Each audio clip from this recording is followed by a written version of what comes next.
singers. Today's exercise is going to help you access really free high notes.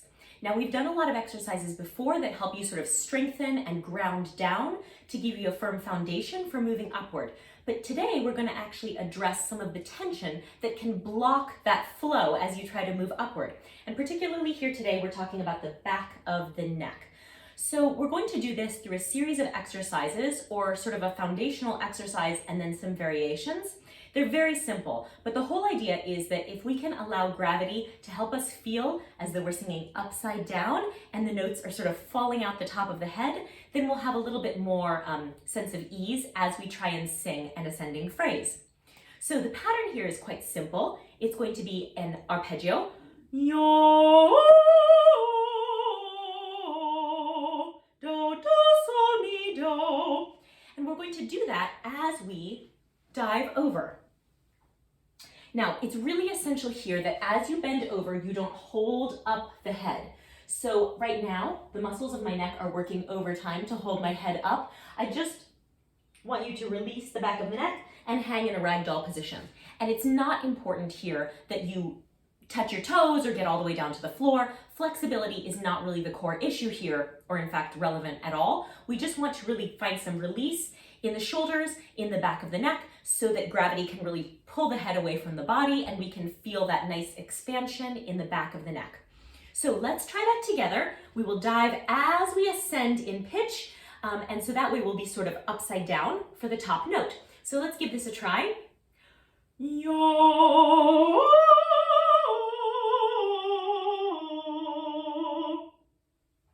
Let's go here. Yo. And one more. Yo.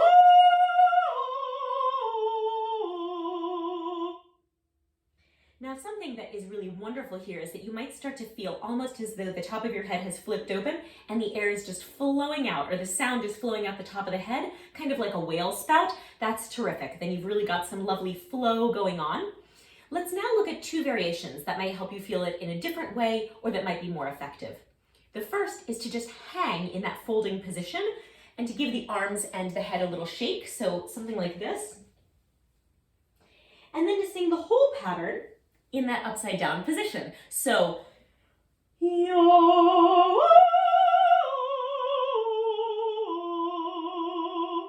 Try that same one with me.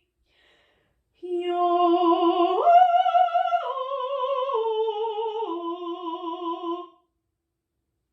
Now make sure you're coming up slowly from all of these. I don't want anybody passing out.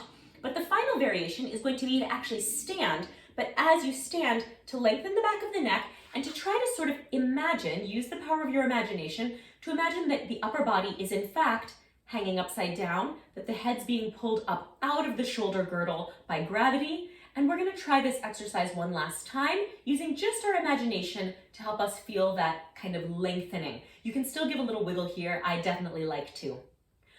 Yo. And one more. Yo.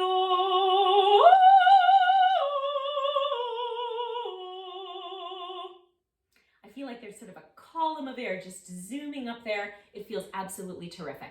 So I hope this worked as well for you as it did for me. I hope you've discovered something interesting and fun about your singing today, and thank you for practicing with me.